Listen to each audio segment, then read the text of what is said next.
What is he thinking? I think he's thinking, I don't want to go back to prison.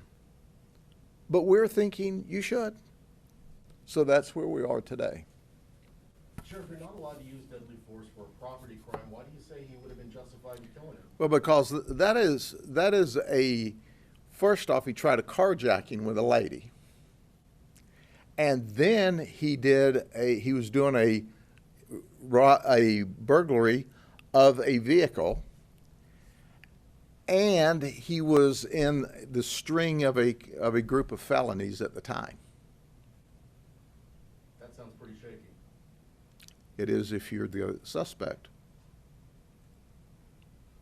I guarantee you, when you start trying to carjack somebody's car at a gas station, you're subject to get shot, and shot a lot. Did he have a weapon? She doesn't have to have a weapon, brother. You can carjack with just pure violence and force. Stealing a car. He was trying to carjack the First Lady. She was gassing up. What did it do with the gun owner? It's all the same thing. It's all the same event. You don't think that's a dangerous message you're putting out to Polk County citizens? That is an absolute correct message I'm putting out to Polk County citizens. You try to break into somebody's car and steal it while they're there with it, that's called armed carjacking. He wasn't armed.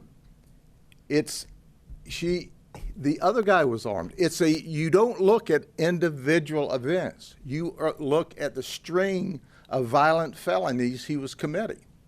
And that's a violent felony to try to take somebody's car from them with force, with or without a weapon. And you're sending the wrong message. The message is you don't have to have a firearm. You don't have to have a knife to be a dangerous individual. And if you come to this county and if you use extreme violence to try to carjack somebody from their car, if you get shot, that's on you. You can protect yourself and your property. I think some attorneys would disagree with you, but you're the sheriff, so. I don't care. That's what the attorneys do. Attorney's attorney. But I can tell you right now, you come to this county and you do this string of violent stuff, you're blessed.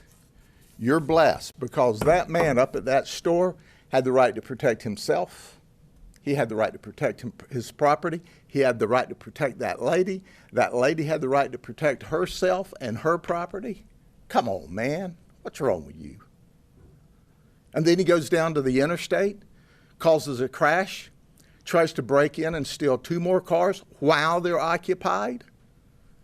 While they're occupied. You don't think there's a problem with that? They said they don't have a right to protect their property. That's what they did do. You were saying he should have shot him. I didn't say he should have. I said he could have, but he chose not to.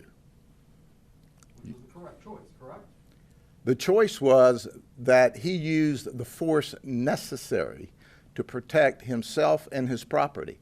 Had he used that force at the end of that string of violent felonies and encounters and attempted carjackings and stealing from people's cars while they're there in it with it, and subsequently tried to break into and did get into 1 car with a man in it, you can't break into people's cars and take it with them in it. You can't do that. Here's a message. Mind your business. Don't commit crime. Leave people alone. And if you end up in this shape, he needs to count himself very lucky today. You got any other questions?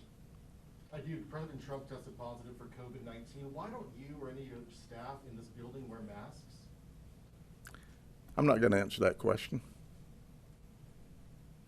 You have any other questions you want me to not answer? That's the only questions I have for you, Sheriff Judd. Okay. President Trump comes here, he don't have to wear a mask either. Have a good day. Any other questions? He didn't give your deputies any indication in transit why he did what he did? He would not talk to us. He would not communicate with us. And we're still, as you know, we tie all this information together and give it to you pretty quickly. We're still lacing all this together. There's still more that we don't know. I mean, if he lives in Bellevue, which is, what, hour and a half, hour and 45 minutes up the road, why is he here in the morning? Why did he have the crash? Why did he flee? Why did he try to carjack the lady who's getting gas? Why did he try to steal the man's car? Why did he jump down on the interstate and do burglaries into the vehicle?